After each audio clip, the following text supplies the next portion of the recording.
وإنه من سليمان وإنه بسم الله الرحمن الرحيم।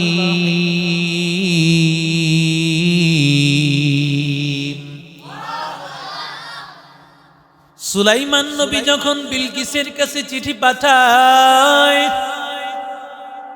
ও বিলকিস, আল্লাহর নামে তোর কাছে চিঠি পাঠাইতেছি, যিনি রহমান যিনি রহিম, ওই আল্লাহর নামে চিঠি পাঠাইতেছি। চিঠি পাওয়ার পরে দেরি করবি না। আল্লাহর নামে চিঠি পাঠাইয়া দিল। তাহলে এই বিসমিল্লাহ সূরা নমলের মধ্যে পাওয়া গেল, তার মানে 114টাই পাওয়া গেল। 13টা সূরার শুরুতে আছে, সূরা তাওবার শুরুতে যদিও নাই, কিন্তু সূরা নমলে আয়াত স্বতন্ত্রভাবে আছে। বোঝা গেল গোটা 114 সূরার মধ্যেই বিসমিল্লাহ আছে। সাহাবী পয়গম্বরের সাথে বসা, হঠাৎ করে সাহাবী একটা ঘোড়ার পিঠ থেকে পড়ে গেল। পড়ে যাওয়ার পর সাহাবী বলেন, তাইসার শয়তান, শয়তান ধ্বংস হয়ে যাক। সাহাবী বুঝাইলো শয়তান তারে ধাক্কা দিয়া ফালায়া দিয়েছে, এজন্য শয়তানকে সে লানত দিল। নবীজি ডাক দিয়া বলেন, ও সাহাবী, না না, এই কথা বললে শয়তান খুশি হয়ে যাবে। শয়তান মনে করবে আমি কত বাহাদুর, আমি ওরে ফালায়া দিতে পারছি, আমার কত ক্ষমতা, এজন্য আমাকে লানত দিতেছে। আমার ক্ষমতা যদি এটা না বলিয়া তুমি এই কথা বলো, বিসমিল্লাহির রহমানির রহিম, যদি আল্লাহর কাছে আশ্রয় কামনা করো আর আল্লাহর নামটা নাও। শয়তান মিসলুজ যুবাব, নবী বলেন এটা মাছির মতো ছোট হয়ে যায়। শয়তান বলে, এই বান্দা তো আমার ধোঁকা বুঝে গেল, সে আমার ধোঁকায় পড়িয়া আমার কাছে কিছুই বলে নাই, স্বয়ং আল্লাহর কাছে আশ্রয় কামনা করেছে। যখন বান্দা আল্লাহর কাছে আশ্রয় চায়, শয়তান ছোট হতে হতে মাটির সাথে মিশে যায়। ব্যথা পায়, হঠাৎ ব্যথা পাইছে, এই ব্যথা দিছেন কে? আরো জোরে কও। ব্যথা দিছেন আল্লাহ, মুসিবতে ফালাইছেন আল্লাহ। ডাকতে হয় কাকে? জোরে বলে, আল্লাহকেই ডাকতে হয়। রাহমাতুল লিল আলামিন বলেন, ব্যথা তুমি পেয়েছো, ব্যথার জায়গায় তুমি 3 বার বিসমিল্লাহ পড়ো, 7 বার আউযু বিল্লাহ পড়ে ফু দাও। আল্লাহ তাআলা যদি কবুল করেন, ব্যথার জায়গা ভালো করে দিবেন আমার আল্লাহ। हकीकत से तू दुनिया बेखबर है, दुनिया की नुमाइश पर नजर है, नमी गोयम के अज दुनिया जुदा बाश, बहर करे के बाशी बा खुदा बाश, जिसते दुनिया अज खुदा गाफिल बुदान, निकमा शुक नक़रह पर जिंदजा। मुसीबत फलन के अल्लज़ीना इज़ा साबतहुम मुसीबा क़ालू इन्ना लिल्लाहि व इन्ना इलैहि राजिऊन।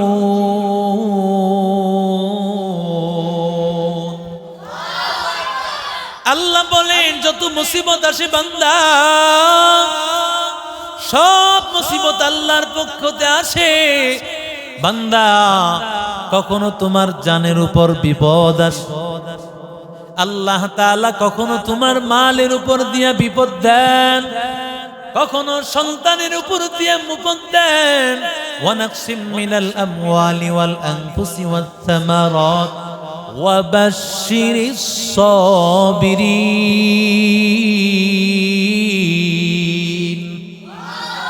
আল্লাহ বলেন, আমি আল্লাহ তোমার জানের উপর দিয়া বিপদ দেই, আমি আল্লাহ মালের উপর দিয়া বিপদ দেই, সন্তানের উপর দিয়া বিপদ দেই, আমি আল্লাহ পরীক্ষা করি। বান্দা যখন পরীক্ষা পাইয়া আল্লাহর উপর ধৈর্য ধারণ করতে পারো, আমার আল্লাহ তাআলা বলে ধৈর্য ধারণকারীর জন্য আমি আল্লাহ রেখে দিলাম জান্নাত। মাদ্রাসায় পড়া কষ্ট আছে না নাই? কথা কয় না কেন? কত কষ্ট। এখানে থেকে থেকে পড়ো না অনেকে? বোর্ডিং এ পড়ো কয়জন? মাশাআল্লাহ মাশাআল্লাহ। অনেকের বাড়ি তো অনেক দূরে দূরে না? এই যে মাদ্রাসায় পড়াশোনা কত কষ্ট। এখানে থেকে মা বাবায় বাড়িতে কত ভালো খাবার খাচ্ছে, ভাই বোনেরা একসাথে মা বাবার সাথে বিভিন্ন আত্মীয় স্বজনের বাড়িতে ঘোরাফেরা করতেছে, কিন্তু তুমি চাইলেই কিন্তু পারো না। মাদ্রাসার গণ্ডির ভিতরে থাকতে হয়, চাইলেই বের হওয়া যায় না। চাইলেই ভালো খাবার যা মনে চায়। মাদ্রাসা তো এক সময় খাবার অত উন্নত ছিল না, এখন তো আলহামদুলিল্লাহ অনেক ভালো। এক সময় ছিল ডাল, শুধু ডাল ছিল, তাও ডাল কি আমরা সেই যুগটাও পাই নাই যেই যুগে আমাদের উস্তাদেরা খাবার খেয়েছেন। ভাতের মধ্যে কেরি পাওয়া গেছে, কেরি, ডালের মধ্যে কেরি পাওয়া গেছে। এটা কি এখন সম্ভব বর্তমানে? এই কেরি পাওয়া গেলে এই মাদ্রাসা বন্ধ করে লইব না? কথা কয় না ভাই। ছাত্র কি খাওয়ায়? কেরি খাওয়ায়, সাথে সাথে বন্ধ করে দিবে। এটা একটা সময় এমন ছিল।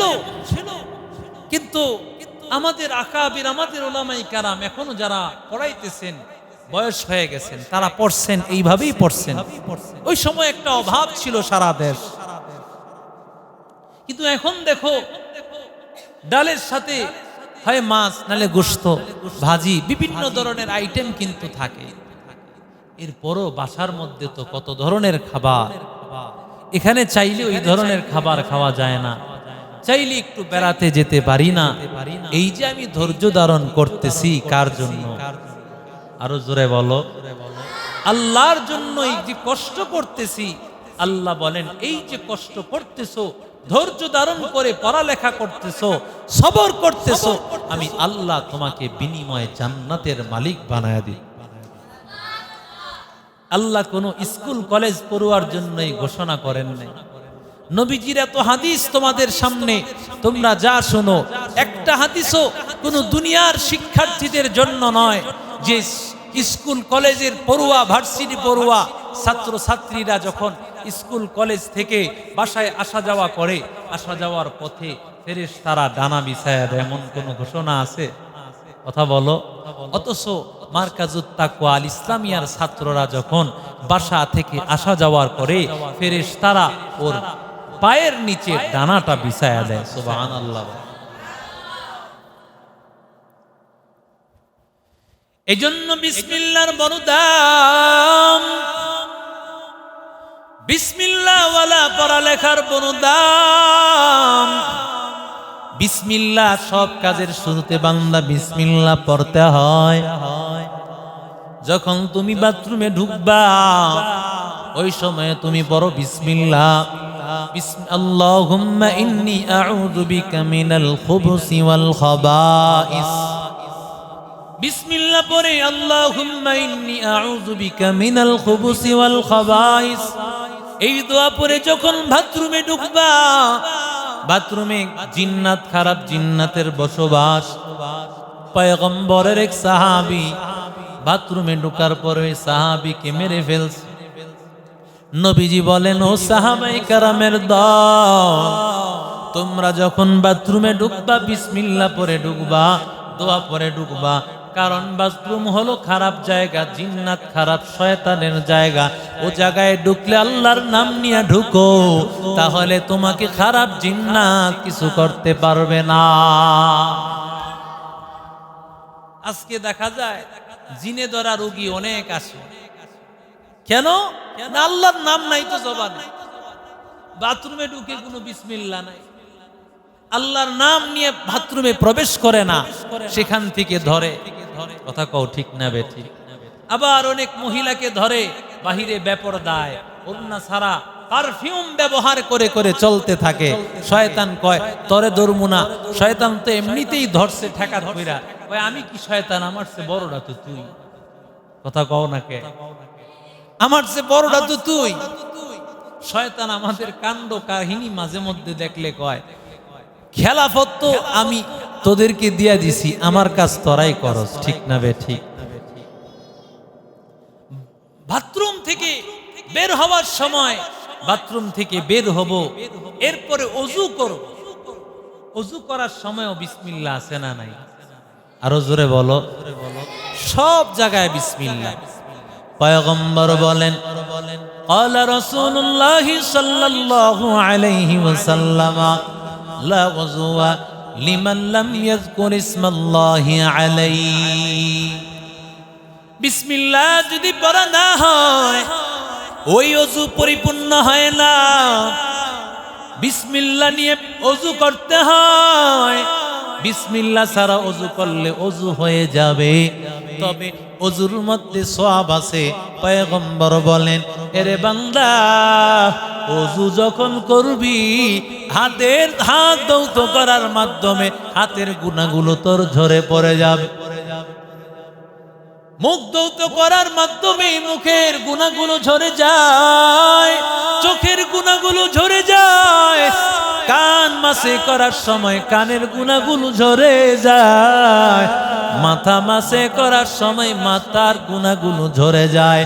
আল্লাহর নবী রাহমাতুল লিল আলামিন বলেন বান্দা, যদি তুমি ওযুর মধ্যে বিসমিল্লাহ দিয়া তুমি ওযুটা শুরু করে ওযুর সওয়াব পাইবা। ওযুর মধ্যে যে গুনাহগুলো ঝরে যায় সেটার সওয়াব হবে, আর না হয় তোমার ওযু হবে কিন্তু ফজিলত তুমি পাবে না। ওযু হবে ঠিক, কিন্তু ওযুর যেই ফজিলত শুধুমাত্র কি বিসমিল্লাহ, শুধুমাত্র কি। আবার দেখো বাথরুমে গিয়া ফিরো না, কিন্তু বাথরুমে বিসমিল্লাহ পড়ন যায়নি। আর বিসমিল্লাহ যখন কইছে খোদায় যা করছে বাথরুমে গিয়েও পড়ব, করন যে বনি।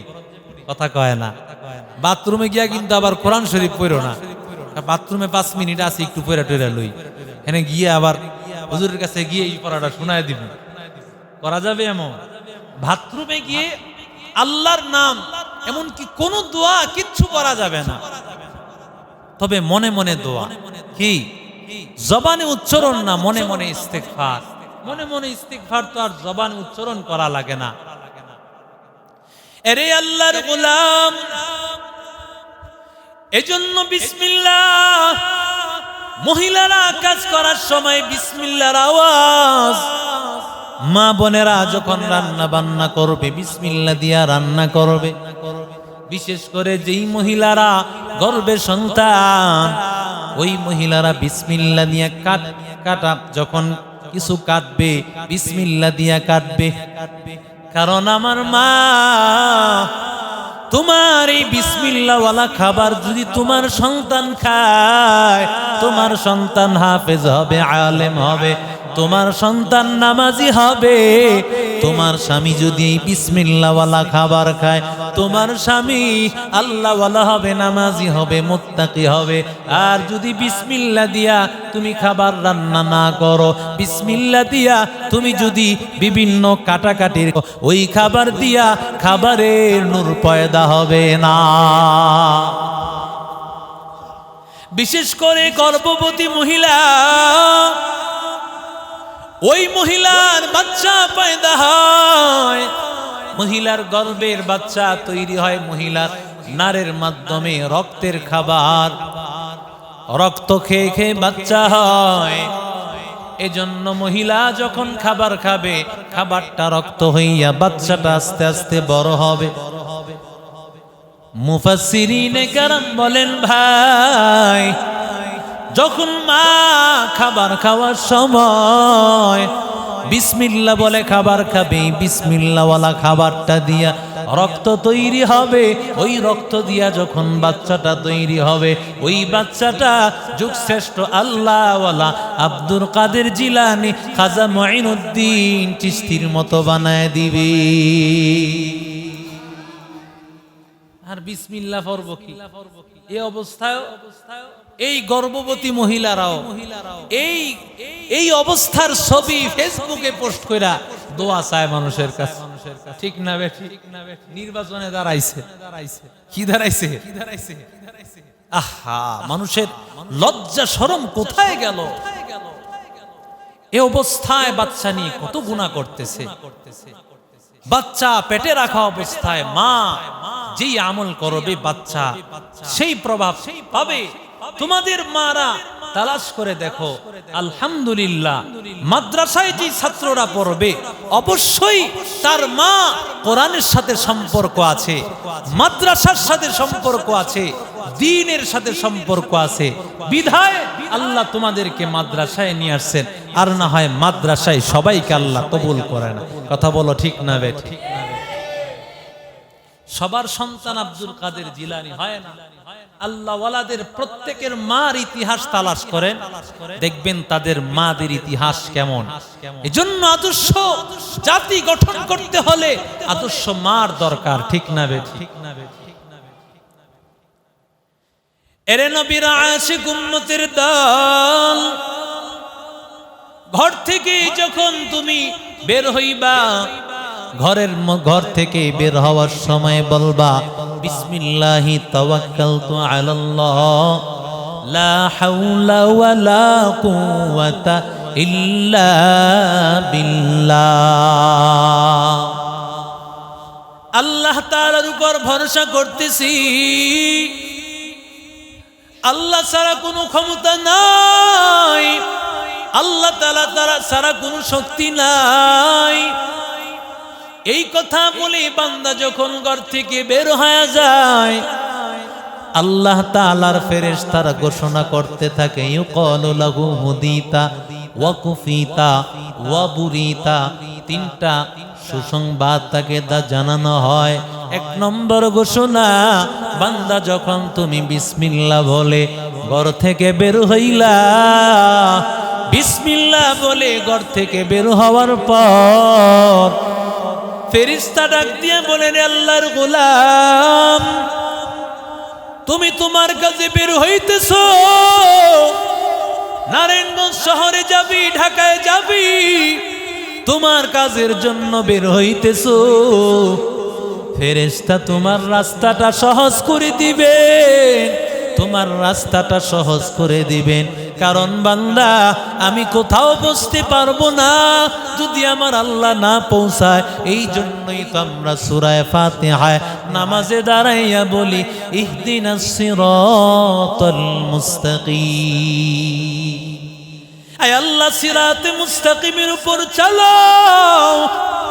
আয় আল্লাহ যদি তুমি জান্নাতের পথে না চালাও রাস্তায় চলতে পারবো না, রাস্তায় চলার ক্ষমতা নাই রে আল্লাহ। এরে নবীর আশিক উম্মতের দল ওয়াকুফিতা 2 নম্বরে বলা হয়, ও আল্লাহর বান্দা এতক্ষণ তুমি ঘরে ছিলা, ঘরের দায়িত্ব তোমার ছিল, এখন তুমি ঘরে নাই, তোমার ঘরের চিন্তা করা লাগবে না, তুমি ঘর থেকে বের হয়ে গেছো, ফেরেশতা তোমার ঘরের পাহারাদার। সুবহানাল্লাহ। কালকে কইও না, আরো আস্তে কও। সুবহানাল্লাহ বললে গুনাহ আছে তো না? হ্যাঁ, তুমি বিসমিল্লাহ